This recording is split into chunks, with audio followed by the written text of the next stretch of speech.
Welcome to TEKTOK Digital Supply Chain Podcast, where we will help you eliminate the noise and focus on the information and inspiration that you need to transform your business, impact supply chain success, and enable you to replace risky inventory with valuable insights.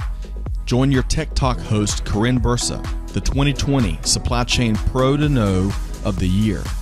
With more than 25 years of supply chain and technology expertise and the scars to prove it, Corinne has the heart of a teacher and has helped nearly 1,000 customers transform their businesses and tell their success stories.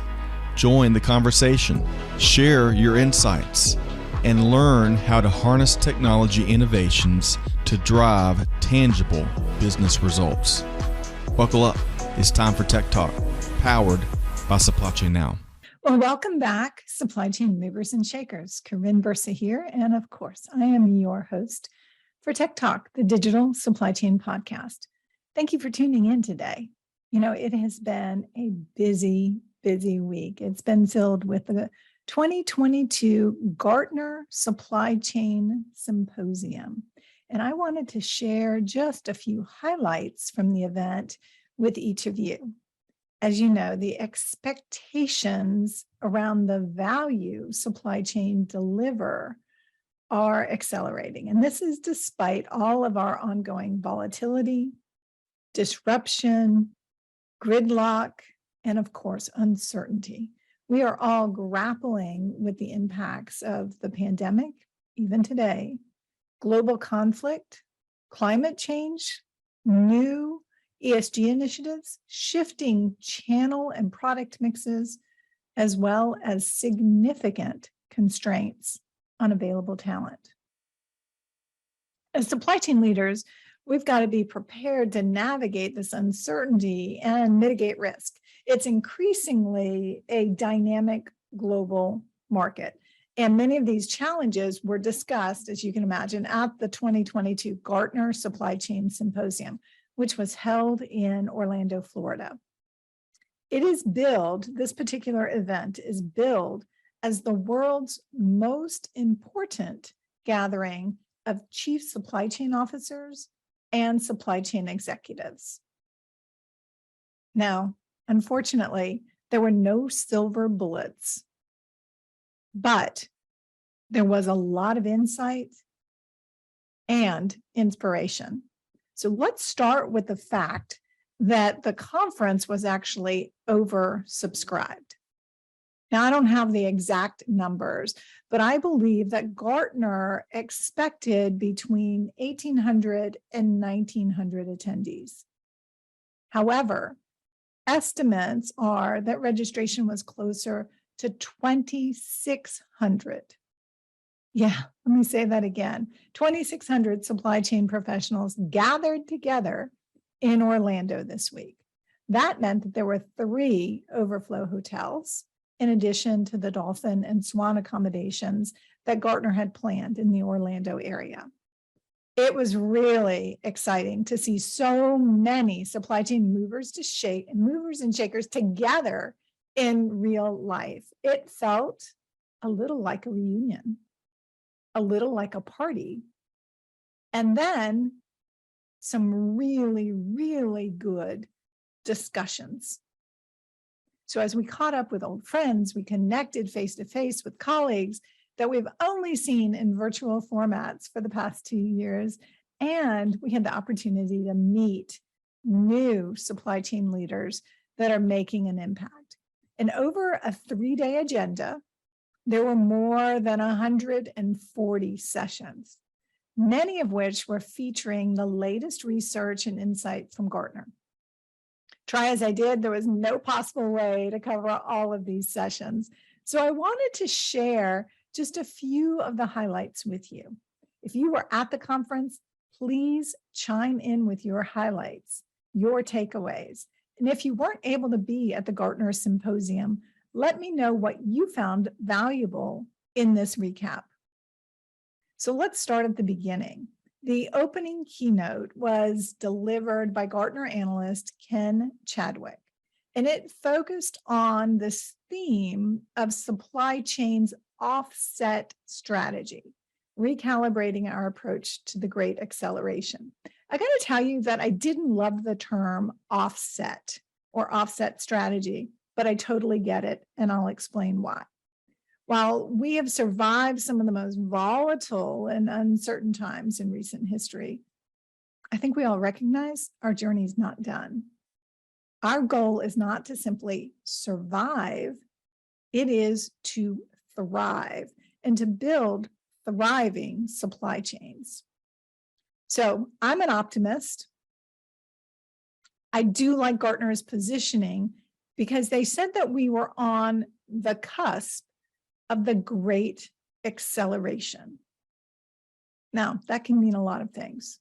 And I'm going to tell you, Gartner shared some offset strategies for what they believe to be the 5 challenges supply chain leaders should be addressing. So 5 challenges supply chain leaders should be addressing. The first was really interesting. It is cognitive overload. And this really focused on the burden and the way that we as supply chain professionals feel. It was a recurring theme throughout the conference, this cognitive overload. And Gartner shared a statistic that said that there's a staggering 83% of the workforce, the supply chain workforce, feels overwhelmed. That's right, 83%. So if any of you TEKTOK listeners, you movers and shakers out there, if you're feeling overwhelmed, you're not alone. In fact, if you're not feeling overwhelmed, you're in the minority at this point based on this particular statistic that was shared by Gartner. Now, one of the key strategies around cognitive overload that was shared by Ken Chadwick was that we need to shift the burden of decision-making, and we need to shift that to computers or to technology. Now, let me be clear. Gartner was not advocating replacing humans, but instead augmenting humans with better insights, faster analysis, so that we can inspire confidence and quicker decision-making. So in fact, Ken Chadwick shared one example, which was from Lenovo.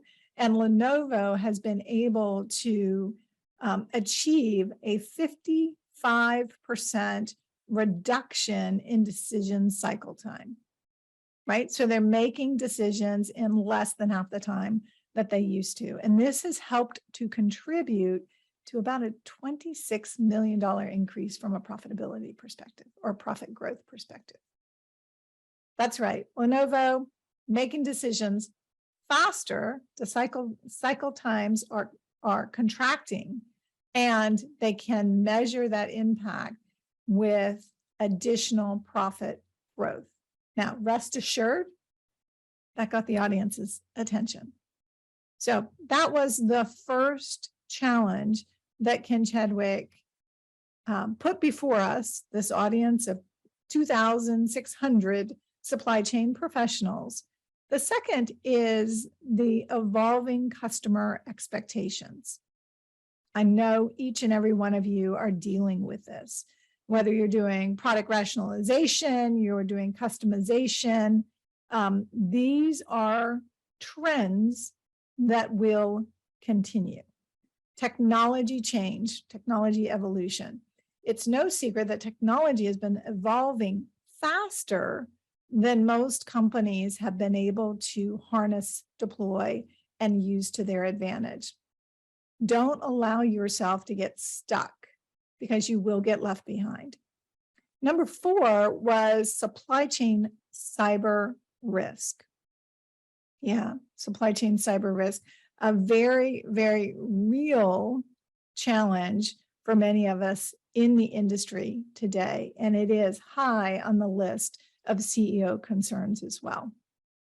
And then finally, number 5 is energy instability. Now, here in North America, we are dealing with energy instability or rising fuel costs. So it does become important because it is requiring the ability to replan a number of supply chain initiatives, or to reevaluate margin contributions for customers or product lines or distribution channels as well. So what Ken Chadwick asked everyone to do was look at delivering at least one win in each of these 5 categories. If you can do one thing in each of these 5 categories, you will keep pace and thrive. So again, let me give those to you. Cognitive overload. Let's remove some of that burden or accelerate that decision process. Evolving customer expectations. Let's get closer to our top customers. Let's understand and get greater visibility on how we can serve them. Let's look at segmentation strategies. Technology change. I know it can be difficult, but you must keep pace. You must be looking to adopt, harness, deploy AI-driven capabilities so that you can make decisions faster or evaluate criteria faster. Be sure that we are considering supply chain cyber risk, and then looking at strategies around energy instability.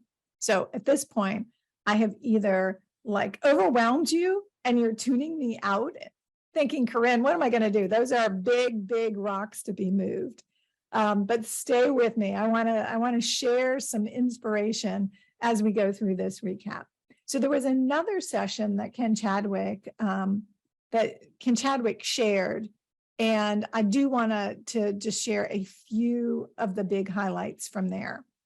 It was CEO concerns in 2022 and 2023.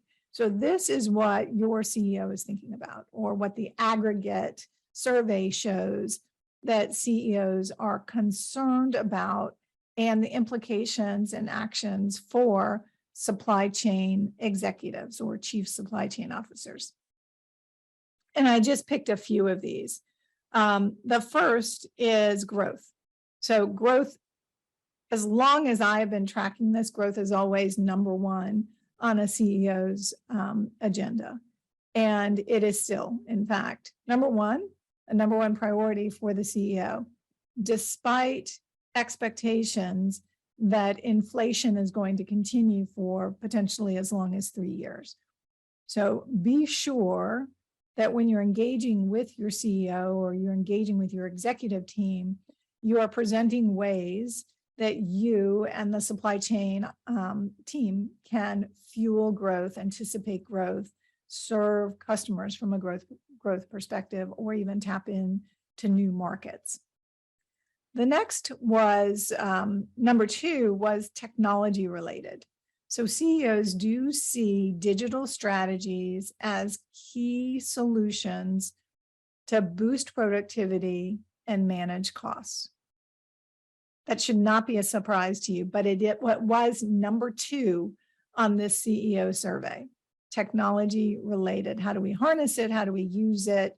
How do we boost our corporate digital strategy to increase productivity and manage overall cost? Now I'm going to skip a couple. At number 3 was workforce. Now this moved up from number 5 in the prior survey. So this was in at number 3, so workforce, talent. Priorities need to be realigned to attract and retain talent. That's right. No surprise, you're probably going, tell me something I didn't know, Corinne. Well, they rolled in the need to expand diversity and inclusion efforts as well. So bringing in the DEI initiatives as a part of attracting, retaining, challenging, giving opportunities to your workforce is number 3 on the CEO's list. In past, it's been around number 5. Now, another one that I found interesting, made a big move, is environmental sustainability. This moved up to number 7.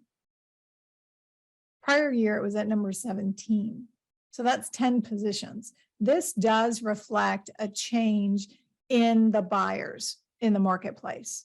This is a buyer that is coming into power and authority in businesses, or consumers that have more income to spend, and they want products that reinforce a strong environmental message to the marketplace, sustainability message in the marketplace, good governance of how the products are developed, the materials used, and how they make their way to market, even the packaging that surrounds the product as it makes its way in either a B2B or a direct to consumer. So CEOs now agree this is a worthy investment, and it will actually fuel future revenue and sales. Now, supply chain improvements, just as a broad theme for these CEOs, was number 11. Now, I got to tell you, this surprised me. Now, in prior years, it has been around number 14, but I was surprised it wasn't higher. I was surprised it didn't break the top 10 themes, but supply chain improvements landed at number 11. Let me know what you think about that. Now, with this digital accelerated decision-making, there was one session that caught my attention based on title alone. The title of the session was, let me look at this and get it right for you. The title was The Digital Era and the End of S&OP. That's right, the digital era and the end of S&OP. Now, it had a question mark at the end. So the end of S&OP, maybe I need to say that differently. The digital era and the end of S&OP with a big question mark. Now, this was delivered by Gartner analyst Pia Lund. And as you can imagine, I was on the edge of my seat because the topic of sales and operations planning is one that I have a great deal of expertise and passion around. Well, Pia got down to brass tactics and told a standing room only audience that technology has evolved faster than our S&OP process, and it's time to make a change. So she advocates that S&OP should be sure to align to business objectives instead of rigid time horizons. Business objectives, overall goals and objectives, not just that we have a monthly planning cycle or a quarterly planning cycle, or we're looking at investments on a 3-year horizon. Secondly, she advocated that we leverage systems that evaluate hundreds of scenarios versus just a few. That's right, hundreds. So this is a great example of taking advantage of technology to cycle through the available data, the business context, and then present up the best or the most likely scenarios to be discussed in your executive S&OP leadership team. I love this. I'm seeing this take place today. And for those of you that are looking at just simply a best case, worst case, and most likely, kind of 3-pronged evaluation, you need better data. You need the ability to kind of boost the confidence and look at a tighter range of outcomes and have the understanding that there were literally hundreds of business scenarios that were evaluated to present those to you. And then the final theme that she spoke to was that we need to focus on the future versus the past.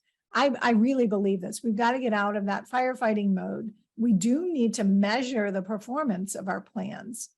But at the same time, we need to be getting smarter and smarter and learning what went well and what didn't go well, right? Machine learning coming into play to figure out what we did and what the impact of that was. So here are a few examples that Pia Lund offered as examples of shifting in the way you're looking at your planning around sales and operations planning.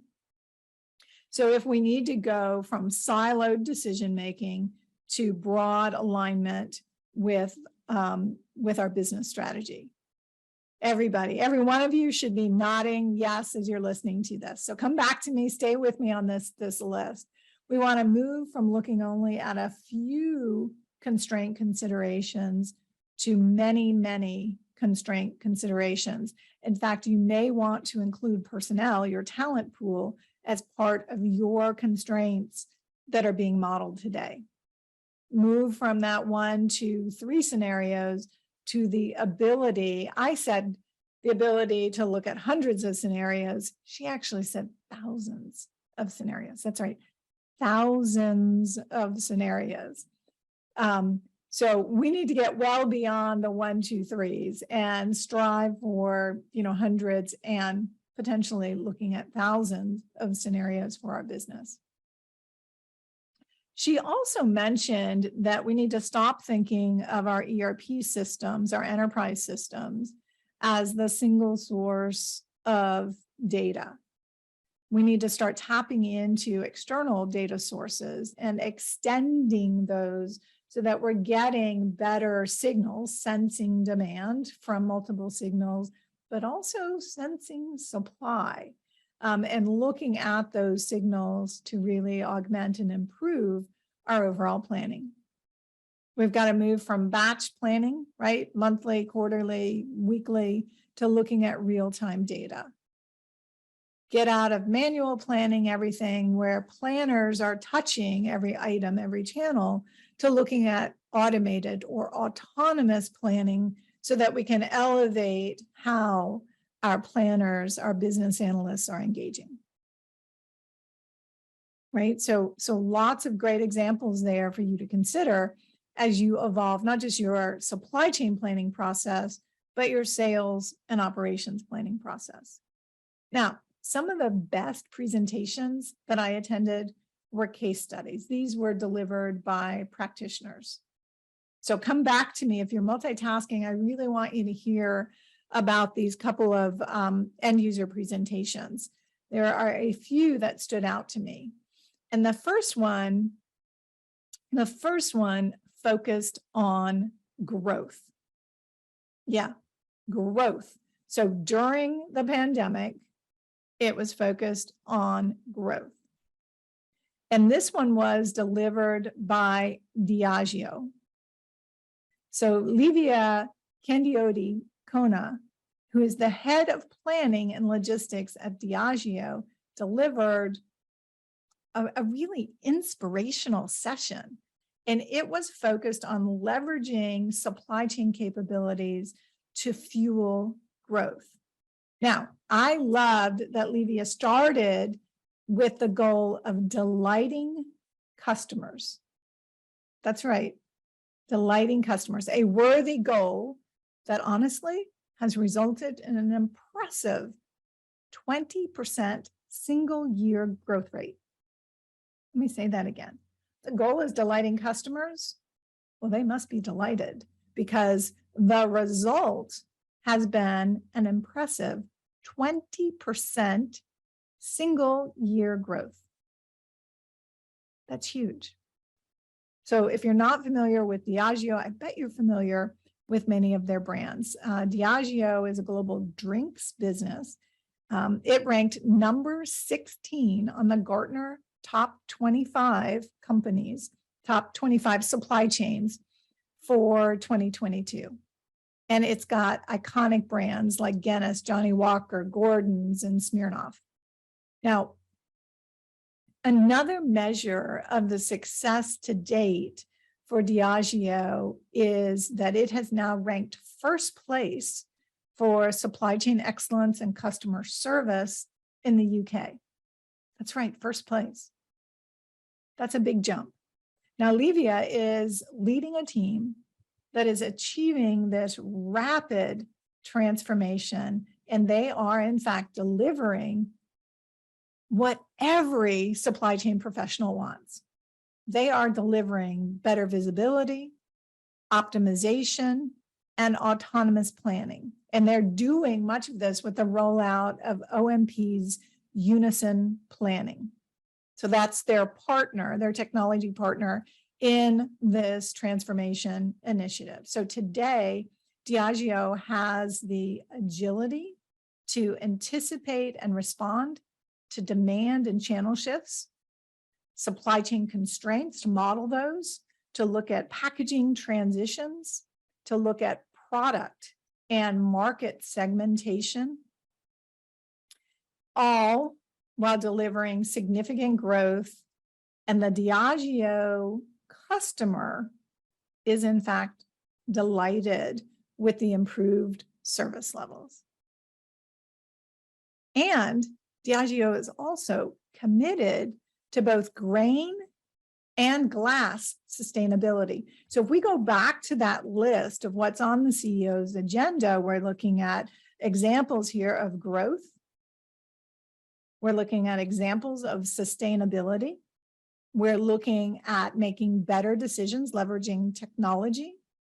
And we are looking at automation, the ability to elevate and relieve some of that cognitive overload. So I thought this particular case study really brought many of those messages to the forefront in a very tangible way for me, in a very, very tangible way.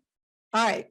So another great case study. So come back to me because I want you to hear this. This is a very different company than Diageo. This was Border States Electric. So Border States Electric, and it was about navigating the disruptions. They were impressive, very, very practical recommendations. And so the presenters were Tony Cerati, who is the Vice President of Procurement with Border States Electric. So Border States Electric is a leading electrical distributor, about $3 billion in revenue. And they have been working with Gaines Systems. And so Bill Benton, who is the co-founder of Gaines Systems, presented with him. But in reality, Tony told the story and told us about what Border States Electric has been up to. And so they've been navigating all of these supply chain disruptions, and they are leveraging AI, artificial intelligence, to drive automation. So back to those CEO themes in automation and better decision-making and leveraging technology, another great example. A little bit about Border States, because it may not be a name you're familiar with. They are one of the largest electrical distributors in North America. They've got a network of about 5,000 suppliers, 100 locations, and approximately 300,000 SKUs. So if you're with me, you supply chain movers or shakers are automatically thinking about the planning process in tapping 5,000 suppliers, 100 locations, and 300,000 SKUs. I did not get their number of customers, but I am sure that's a big number as well. So we've got to think about product, location, timing, optimization. And Tony did share that some of their lead times, you're experiencing the same thing, I know, have exponentially extended, right? So instead of being able to look at days or weeks, they're looking at weeks or months. And he even gave one example where lead time has extended from roughly 4 months for some items to nearly 4 years. That's right. Imagine that. Now that was an example or an outlier that he shared, but in the best case scenario, extended lead time for many, many of the items that they like to provide and need to provide for their customers.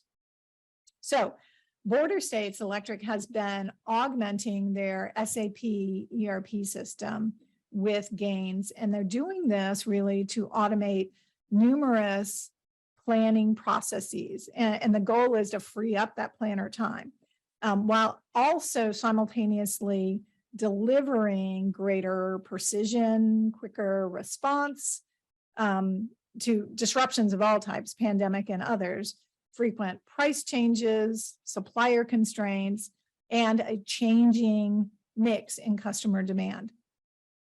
So all of those themes go back to that CEO's agenda: growth, leveraging technology, looking at elevating decision-making or accelerating decision-making, and that customer service, and how do I elevate what my talent is doing so that they can perform and make a bigger impact. So there were a few specific automation examples, and I want to share those with you. When border states started, they said that only 50% of their portfolio of 300,000 SKUs were forecasted. Today, that is 95+% of all SKUs are forecasted, and forecasted with much greater accuracy than they were able to do before. They also talk in terms of multi-echelon planning and made this powerful statement. So Tony Cerati made this powerful statement. I actually wrote it down in my notes. He said, you know, what took us days to do now takes us minutes. That's right. What took us days now takes us minutes. So talk about freeing up your team members. It's a great underscore, including he gave an example of making a network change to better respond to a customer need, right? That they have the agility that they can move their stocking locations, they can move volume in order to specifically serve customers and do it as quickly and reliably as possible. So border states is also taking advantage of automated replenishment for a significant portion of its portfolio as well. So I think you can see why I was so excited about this. I liked the examples of automation, of acceleration, of being able to do more, right? Covering that full product portfolio and elevating how their planning team engages and is now able to spend more time serving customers or working with suppliers versus just crunching numbers. So a great case study that I think underscores many of the big themes that Gartner was challenging us with on where we should spend our time. Okay, now stay with me. I know I'm going on, but I hope you hear the enthusiasm in my voice, because it was really a great conference. There were great conversations in between sessions, opportunities to sit down with people you did not know at lunch and ask questions and see what was working in their environments as well. Now, many of these analysts delivered multiple sessions, and one of 3 different sessions delivered by Gartner Distinguished Vice President Noha Tohaney focused on the consumer products supply chain. This was about innovating and adapting amidst this theme of accelerating change. So I thought that this was a really good session. It was packed with good data and relevant examples around top investments for consumer products companies to increase agility and resilience. So a couple of those themes were supply chain segmentation. I mentioned this was also cited in the Diageo presentation. That was one of the things that Diageo is implementing, is a segmentation strategy so that they can better support their never out or their always available products for their customers. The second is network design and a diversifying supply base, right? We're not as focused today on the low-cost provider. We are looking for reliability, and many times that means I'm going to have to go to multiple suppliers so that I can mitigate risks in my network and in the marketplace. Number 3 is the redesign of products to reduce complexity. And then finally, gaining supply chain visibility. And you know, I say this all the time, visibility is on the top of every supply chain investment initiative. So dig in and understand what visibility means to your company, to your culture, to your products, to the channels you serve, because I believe firmly there are opportunities to boost visibility across your supply chain operations. This session underscored that there is a dramatic shift in direct-to-consumer channels. I think we all agree with that. The pandemic just accelerated that. But what it means is that consumer products manufacturers now have to behave like retailers. They're going direct to consumer. So this requires a very different operating model, very different packaging, very different marketing. It's a big shift. This transition is driving significant investments in things like real-time analytics so that you can capture and analyze the data and execute in shorter, tighter cycles, respond to market opportunities faster. So just a few thoughts there if any of you are in the consumer products sector. So speaking of consumer products and visibility, my friend Rob Haddock, who is Group Director of Planning and Logistics at Coca-Cola. So Coca-Cola, number 12 on the Gartner Top 25 list for 2022. So congratulations to the Coca-Cola team. Now, Rob is such an expert in this area of logistics and visibility that he was tapped to speak on a couple of different panels and a few different sessions. But he was underscoring the critical nature of navigating these disruptions, these logistics disruptions, and responding to market changes with process improvements and technology in areas like network visibility, shipper collaboration, lane availability or lane sharing, yard visibility, even contactless pickup and deliver, right? How can we reduce dwell times and improve the overall driver experience? So drivers are a significant constraint. How do we improve their experience and get them able to execute faster or have greater visibility themselves?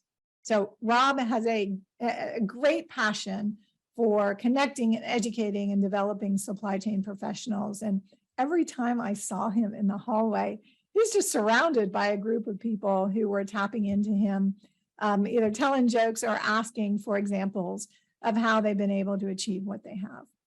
Now, a name that many of you that listen to TEKTOK regularly may be familiar with is Steve Barber. Steve Barber is with Transplace, or now Transplace and Uber Freight, which have come together. Steve was a guest on TEKTOK just a few months ago. Now, Transplace and Uber have more, Transplace and Uber Freight have more than 17 billion, that's billion with a B, of freight that's under management. And Steve talked about how they are transforming the traditional freight procurement process and introducing some new solutions for shippers so that they can really enable seamless procurement of lanes. They can look at things in the spot market or look at low volume planning, not just high volume planning. So interesting things there. I think that we'll hear more from Transplace and Uber Freight as they continue to bring these two businesses together. All right, stay with me. I know we're going here. So I'm trying to bring you kind of the best of some of the sessions at the Gartner 2022 Supply Chain Symposium, which took place this week. And some just really good market analysis, buyer behaviors, et cetera. So another really hardworking Gartner analyst at this particular event was Amber Sally.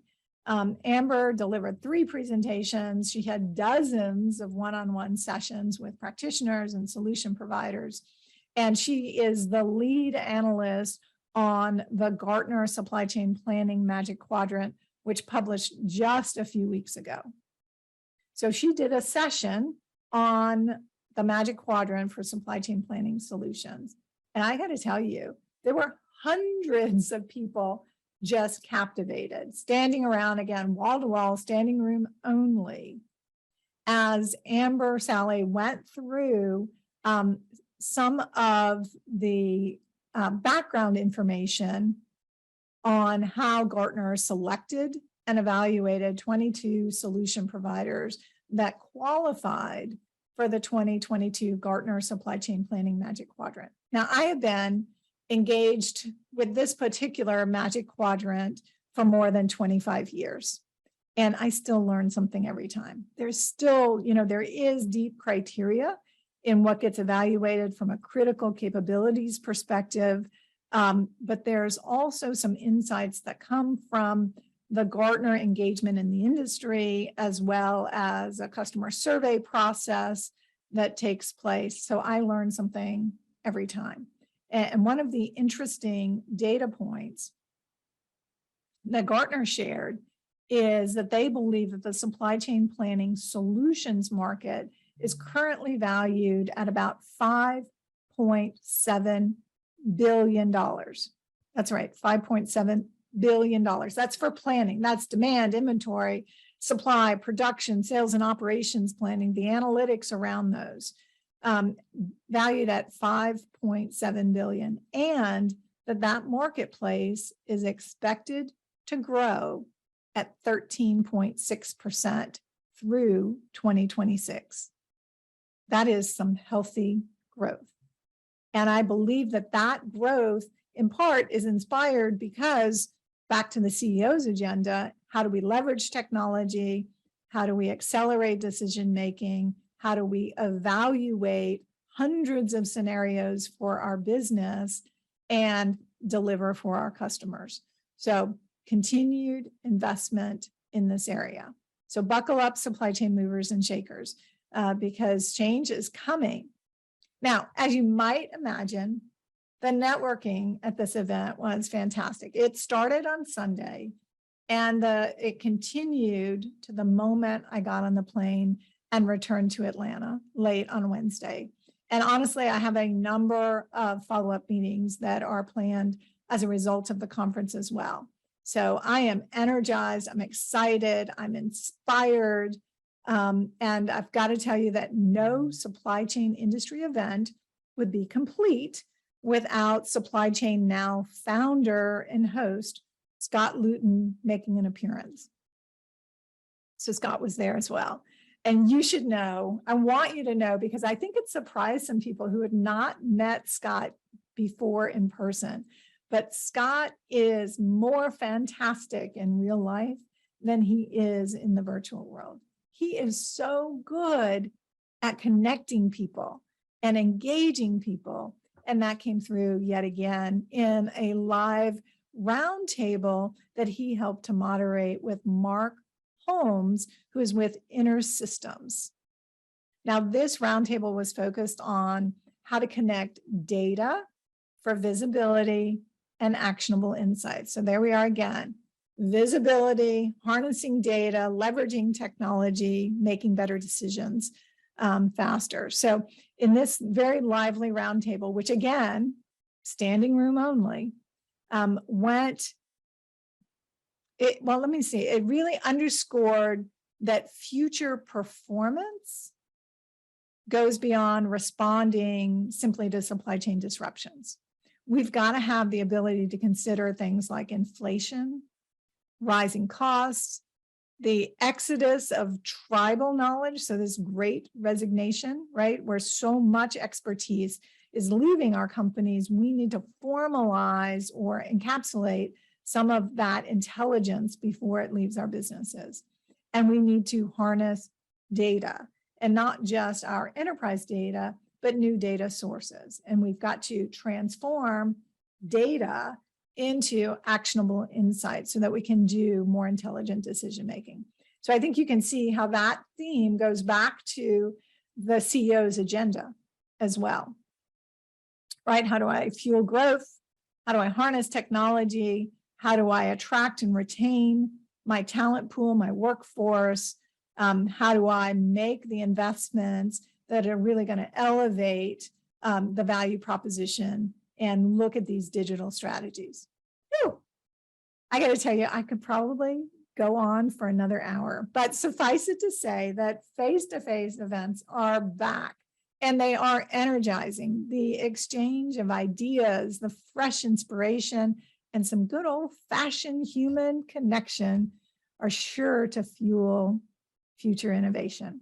So if you were at the Gartner Symposium, please chime in with your highlights. Let me know what you connected with. And if you weren't able to be there this year, let me know what you found valuable from this particular recap. The bottom line is, supply chain movers and shakers, it is a great time to be in supply chain. That doesn't mean it's easy, but it is certainly worthwhile. So thank you for joining us on TEKTOK, where our goal is to help you eliminate the noise and focus in on the information and inspiration you need to transform your business and replace risky inventory with valuable insights. We'll see you next time on TEKTOK, powered by Supply Chain Now.